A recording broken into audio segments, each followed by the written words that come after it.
within the city center, as you can see, we don't have flooding within the city where there are adequate planning, but it is where there are not planned. Sorry, Mr. Shaibu, I'm not cutting you short, please. You know, Area 8, Area 3, Gwarimpa, these are places you see flooded when rain falls. I don't know what Yes, what I'm saying is that you don't have loss of lives, because where there is flooding, we make sure that people do not develop in those areas. So you have loss of lives are places outside the city where they are not planned. That just yesterday we visited a community, somewhere down, we call it Kobe community, where people develop on floodplains. You can't develop on floodplains. Our problem is people are not respecting our regulations. When you say do not develop here, do not develop there, they will think that you are trying to make things difficult for them, not knowing that we are trying to save their lives. If we respect our plan, all these things will not have happened. Not only on rivers, we have drainages in the city. Whatever is happening now, not only on the rivers where you have rivers, but the torrential rainfall, we know it is going to occur. And you know we have the phenomenon of global warming. If floods occur previously for just within 10 years, now it has been reducing. Take an example what happened in River Niger, Alalokoja area, 2012. It has not happened before. From 2012 to now, it's just a matter of 6 years. And it is now happening now. So the phenomenon of global warming is one that is escalating all these things. If it has been occurring 50 years before, it is between 40 years, 30 years, and now within 5, 6 years. So the most important is let's plan and know where we are going to rebuild our houses. If we do not do that, we're thinking of evacuation. If people are not living there, there's no need of saying you are evacuating people. The most important thing, people's lives. I'm wondering, Omar Shuaibu, you're a town planner, and looking at what is happening in some parts of the country, the impression is created that these are disasters that are virtually man-made on account of the lack of respect for town planning laws. Town planners have an association, I believe. How is it that town planners appear not to be sufficiently vocal enough in warning about these disasters and therefore the need to enforce planning regulations in whatever part of the country, urban or rural, to avert these disasters that have now become almost yearly? The problem is not that we are not talking. Like in Abuja, on several occasions, you see that we put off advertorials and TV information, people should not do this, should not do that. But it takes the people themselves to respect and be abiding by whatever you tell them not to do. It takes two things. Yes, we have the authority regulating and the people that are respecting the regulations. If the authority are talking, they are regulating, people are not respecting, there will be a problem. So it is the people that should respect whatever law that is placed. And they should respect whatever regulation that say, do not do this and do not do that. Okay, thank you, thank you. We'll come back to you. Let's go over now to Adamawa. That's where we have Omar Biendo, the secretary to the government of that state. Omar Biendo, I hope you can hear me clearly. Now, what are the plans in place to relocate people who are in flood-prone areas? As you have heard from Mr. Nze, excess water from Lado Dam is yet to be released. And when that happens, Adamawa may have its own share of it. So what plans does the government have to relocate people now that it has not happened?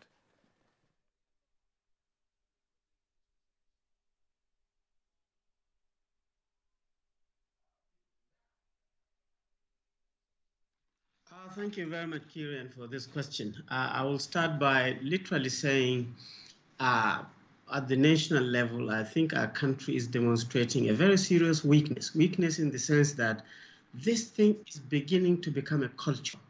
Every year, at every time, despite all these institutions and the knowledge that we claim we have, it will happen. People who live in these areas know that it will happen. People who are monitoring our hydrological and weather systems know that it's going to happen. And every time we go through this cycle of flooding, villages being taken over by water, and so on and so forth.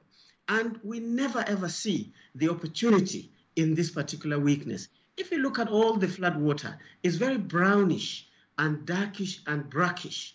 This is an indication that water that is coming into these areas is full of nutrients, is full of sedimentation that could be an advantage to agriculture. But in our country, you never hear of canals. You never hear of lakes that are created to enhance agriculture. You never hear of flat land that is sort of literally structured with physical infrastructure in terms of hydrology to make sure that grasses are growing for herdsmen, and so on and so forth. It's always this river over-flooded, and communities near the river is overtaken, and then we scream and cry, and then it all goes round and round and round again. So in Adamawa State, yes, we're part of it. Our number one problem is that when you look at all the NIMET and all the hydrological services, as the director said, they report on the basis of their observations in Lokoja. By the time you see the rises of water in Lokoja, Adamawa is already flooded, and we're already in emergency. That means the observation, the transmission of information system is faulty as far as we are concerned. And we're left with, on the platform of 4 strategies where you need to do immediate things, you need to have short-term things, you need to have medium-term things, and you need to have long-term things. Immediately, basically, we are just left with humanitarian. We're evacuating people. We run immediately. We see rain or water of the River Benue sort of like getting off the edges. We now very, very quickly, we have a very efficient Commissioner of Information and Information System, at least by talking and telling people. We are probably the only state that has the names, telephone numbers of every single traditional leader at every level. And we communicate with these people to say, look, if you want to run for your life and bits of your property, you better start now. And a lot of people respond by escaping before the water takes off. But on the short-term things, we are now enacting laws, just like the FCT the director said. Our planners are now trying to identify in all the local governments that are heavily prone to these areas to be able to set up laws. When laws are there and you are not arresting people or implementing these laws, it has no effect. And I hope in the future, when you ask me this question, I can be able to tell you that in addition to rescuing so many people have also been arrested because of their irresponsibility to go and build their houses, to go and put their farms on areas that are considered dangerous. This is literally suicide. On the medium-term thing, the federal government must be very serious with the Cameroon system. Lagdo Dam cannot continue opening their spillways to flood everywhere, every single year. We cannot set up a policy of just communicating with Cameroon. The responsibility is that this government must review the agreements when this dam was established. It seems if you go through the agreement, everything is an advantage to Nigeria. They have their dam, they probably are generating electricity, they have a lot of water to one or two things, but it is always Nigeria that when the spillways are open are facing with disaster. So we need to bring this on the table, whether it's ECOWAS or some kind of international or just bilateral. We need to review this to make sure that something more concrete protects the Nigerians. On the long term, River Benue has to be dredged because literally this is just basic common sense. All the sedimentation, a characteristics of Nigerian rivers and waterways, that they carry logs of wood and boulders and soil and everything. As they move, they slow down and they deposit this. The riverbed of River Benue has gone so up that literally the riverbed and the areas where people are living are at the same level. And water will find its own level. And therefore, when just a little bit of water, the whole thing will spread and even catch up with the land, places that you never thought. So dredging is very, very seriously an agenda that has to be done. Yes, the agency that is to do with NIWA is concentrating of digging up and dredging rivers for transportation, but we have to think of, it's literally, a river is like a bucket. If it is deep, it will contain more water. If it is shallow, if you put a lot of water, it will spill. And therefore, there has to be a national agenda. The hydrological agency must also behave like a real knowledge institution, not just like a humanitarian institution. It's not just about information. It's about strategizing. Where do you need canals? Where do we need to move water to enhance our agriculture? Where do we need to move water to create artificial or inland lakes so that we are treating the water, feeding people with potable water, and using it for agriculture? These are some of the medium to long-term things. However, finally, in Adamawa, we're doing our very best. The government and the governor is doing very, very well in time to reach out to the communities, take people out. We are now more or less used to the creation of internally displaced person centers, having experienced from the insurgency effect. So there's no other way than you close some schools, or if they're on holiday, you move people there temporarily. You work with NEMA and ATSEMA to get food and so on and so forth. And you just continue tackling these temporary and short-term things. But the solution is the medium to long-term things. Federal government has its own responsibility, and it must take it religiously, renegotiate this agreement with Cameroon, dredge the River Benue, and then get the institution. I mean, how can you have nearly 200 universities in Nigeria and there are no people to manage water, killing people and destroying it? We have to reposition ourselves to make sure that we take advantage that these flooding waters present. That's my opinion. Thank you very much, Dr. Omar Bindrin, Secretary to the Adamawa State Government. We'll still pause you in the meantime, and indeed the other guests, you'll raise some points. We'll give Professor Adanu and Engineer Clement the opportunity of responding to the propositions that you have made, but that will be after this short break. If you hear a bomb explosion or gunshots of an active shooter, that might be a terror attack. At such times, always remember 3 action words: run, hide, report. Don't try to run towards the terror scene to save the situation, because there might be a second bomb blast or another attack. Run far away and take cover. Make sure you are safe first. Yes, it is in our nature to sympathize over the hurt, but remember, only trained personnel can help in such situations. When in a secured environment, promptly call relevant authorities and help will come. For anonymous reporting, call 09630-3250-5 or 0813-2222-106. If you see something, say something. Nigeria, unite against terrorism. This message is brought to you by the Federal Ministry of Information and Culture.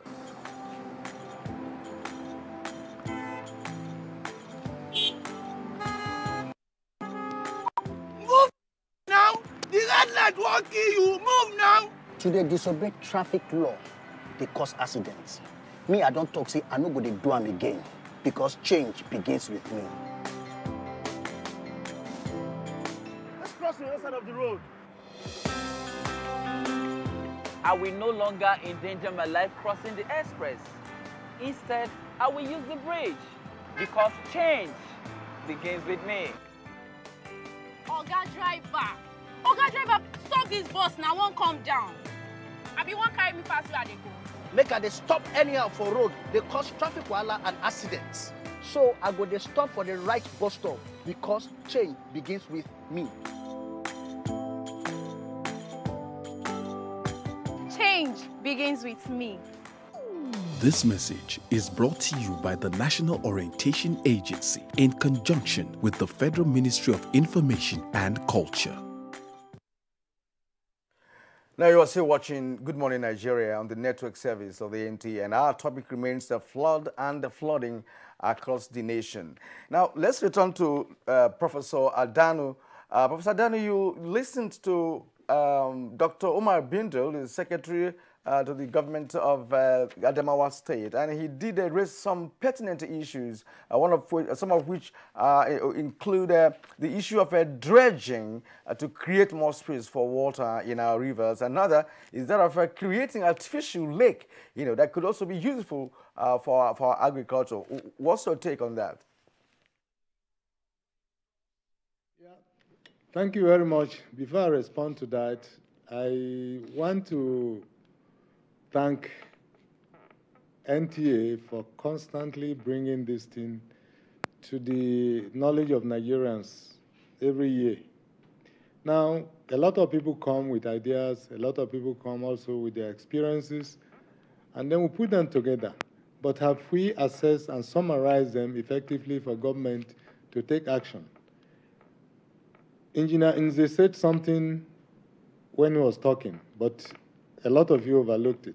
He said downstream of Lokoja, the stage, that's the water level, is already as high, or if not higher than what we experienced in 2012.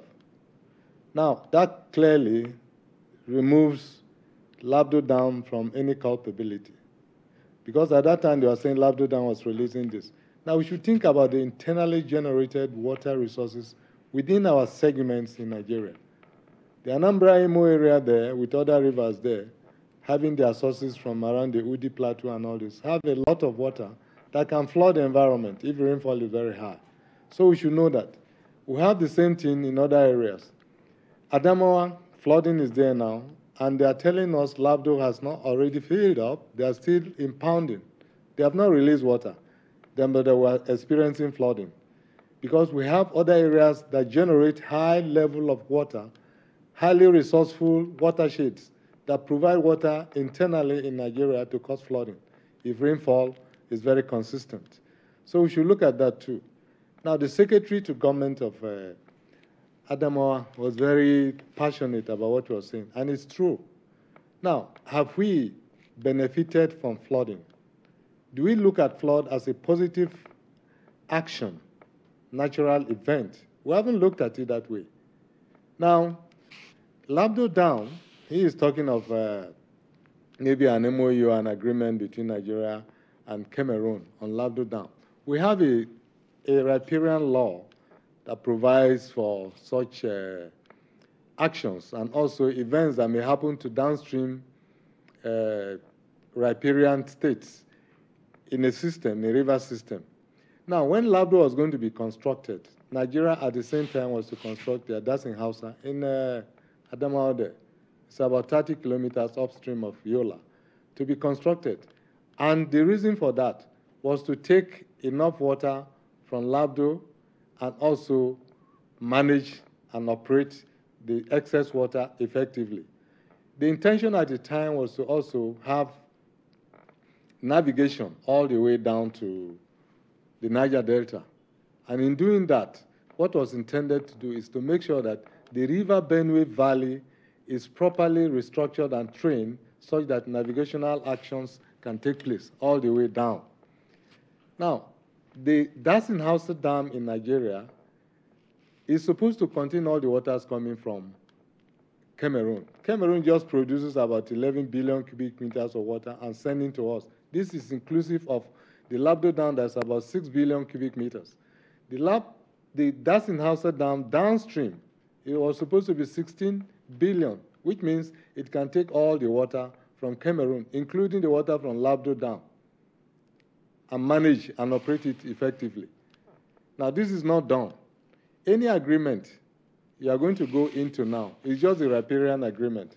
And the riparian law says that anybody upstream should send about 25% of the water that flows downstream to make sure that water is available for the people downstream of such environment, including, of course, the quality of water. You should not degrade your water sufficiently. Now, what do we do with this flood water? It's going to keep coming. What do we do with it? That is a problem. But I believe that if we because everybody in the studio today is very knowledgeable, and everything they've said today, I think is cogent, and it responds very well to our demands and also our experiences. Have we been able to put this thing down sufficiently for government to take action? Or has it been sufficient and government is not ready to take action on that?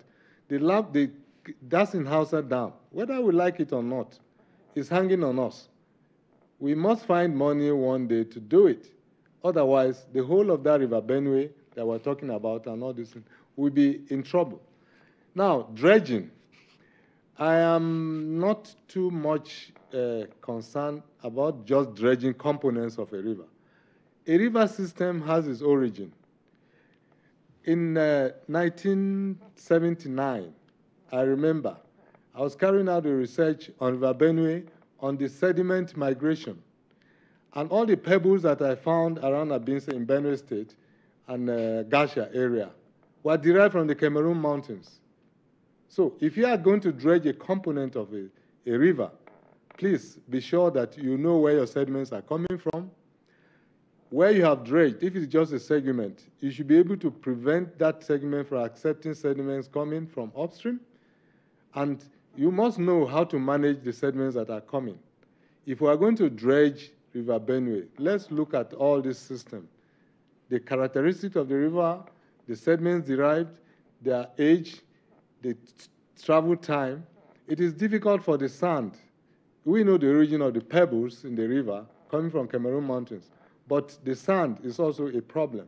Now, the sand in Benue, River Benue, or the Benue Valley, is also part of the transgression of the Atlantic some millions of years back. So those spent sediments are there.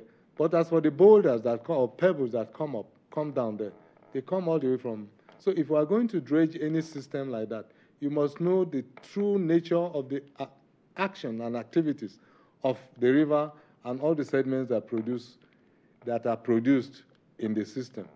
He made mention of a lot of sediments being conveyed down there. Yeah, it's true. Some of them are nutrients, but when they're deposited anywhere, we should know how to use that. So as he mentioned, if we can track these sediments very well, track our flood, and make use of them, you know, we can do it. Let me tell you, we can do it, and we need to do it. Thank you.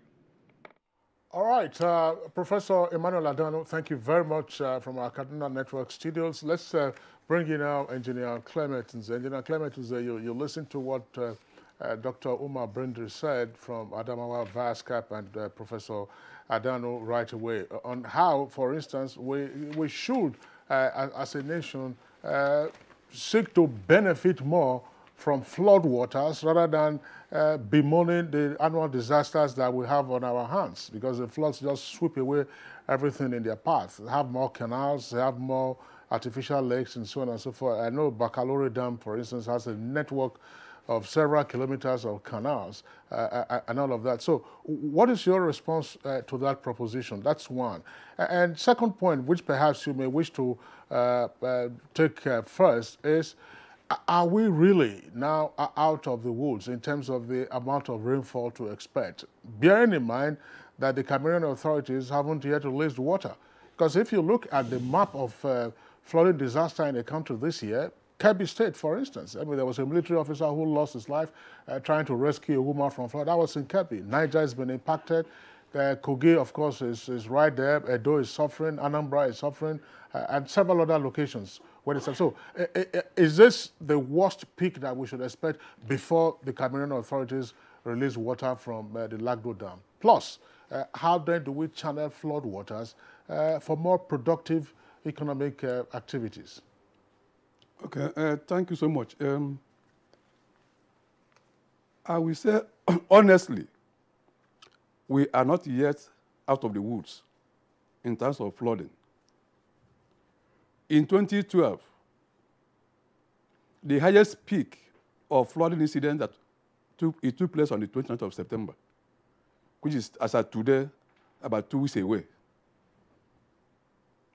And the height we recorded was 12.84 meters on September 29th, 2012.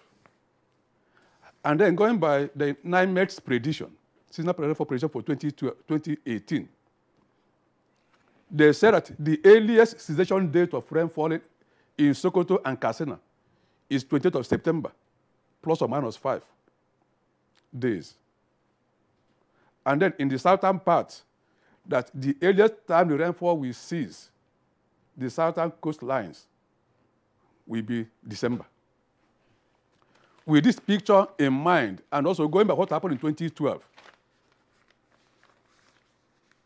we can deduce that we cannot yet say, Uhuru, that we are away from the flooding season. So this calls for caution. That's why we, in our NISAS release, periodic release, we say that every other indices have been manifested. That is for that. Therefore, we keep saying that the states that are that are contiguous to Rivers Niger and Benue should still be watchful. And then, going back to the SSG's comment, we monitor the entire country, not only Lokoja. We have our monitoring stations. A lot of them are in Adamawa and Taraba states. We have we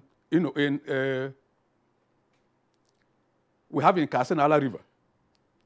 We have in Donga. We have in Gasol. Most of these places are within Adamawa and Taraba states. We have one in Uroboki. Uroboki is the first measuring point. Our agency has a station as soon as River Benue enters Nigeria. That's our first point we measure. And it is critical to our analysis. As at today, the level of water at Uroboki in Adamawa State is still less than that of 2012 at the corresponding date. Now, just like Professor Adanu mentioned, there are a lot of tributaries of River Benue that are very productive downstream of Lagdo Dam in Cameroon. Within the Cameroon portion, you have Mayokebi River. You have Faro River, very active, flowing into River Benue, downstream of the Lagdo Dam. And then within the Nigerian axis, you have Donga, Kasenala, Gongola, a lot of them. Now, the best that could be done to reduce the inflow into River Benue is to put dams within these tributaries. That of Dasenhauser Dam, that is over or about 15 billion cubic meters, that is still on the drawing board, could be kept in abeyance and then put smaller dams on these rivers so as to be collecting the inflow into River Benue. With that, like Professor Donald mentioned too, like the Kasibila Dam, if there is a proper operation of dam operation, that dam built mainly to checkmate whatever could happen in Lake Nyos in Cameroon, it could have been emptied by now. So that at the peak of rainy season, July, August, September, what we call just month, you begin to monitor it and then to block. Like he mentioned also, 27% of the volume of Benue is contributed by River Kasenala. So if such has been done, it will go a long way to regulate the amount of water that enters into River Benue. Then concerning the relationship between Nigeria and Cameroon, there is a subsisting memorandum of understanding, specifically for the management of the water resources potential of the River Benue Valley. Cameroonian authority is bound to inform Nigeria ahead of time in case they want to release water. But then we are at their mercy. If they inform us, what do? We don't have any dam to trap whatever is coming from Cameroon. All right, thank you. Kingsley, from all indications and from submissions of our guests, you can see that the technicality of ensuring that flood water could be positively utilized for other forms of development, especially farming, is very complex and demands high level of technology. I hope I'm right there. You are the professionals, but from what you have told us this morning, it's not just a child's play. And before we go to the tweets now, because Nigerians are beginning to respond to our conversation, let's return to Commissioner for Environment in Kogi State. Of course, because this is a humanitarian issue now. What is being done now by the state government? That is because of what you have called for national emergency, what are you doing at present? Because we have said that Lokoja is the epicenter and it may occur. Yes. As a state, the government of His Excellency Alhaji Bello has responded within the available resources, of course, to evacuate people into the created temporary shelters. But of course, we are faced with, insufficient, public places that we can keep these people. And, sometimes we have to resort to use of schools, and which will disrupt schooling.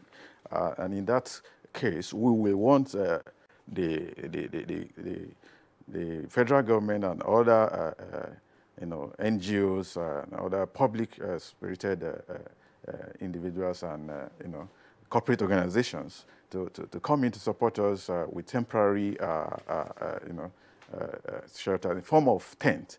Because if we are able to, have those, tents, on,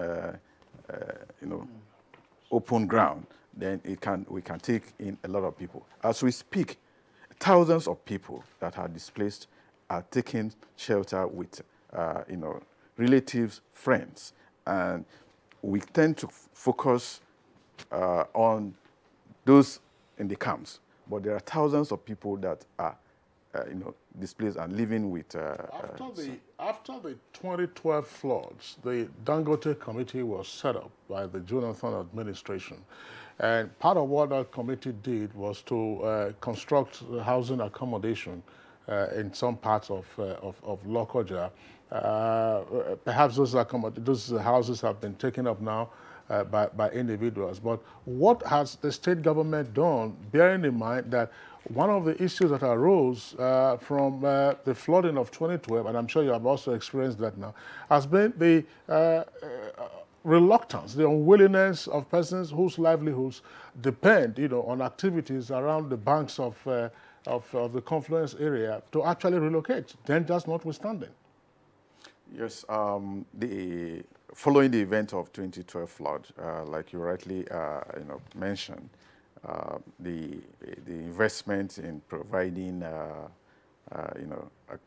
accommodation to relocate people on the floodplain or around the riverbanks was done, and that's why in Lokoja in particular we have the flood estate, and right there we equally have the IDP hostel that has been being constructed, because it's almost 50%, but it's yet to be completed. All right, thanks a lot. We will take the tweets probably now.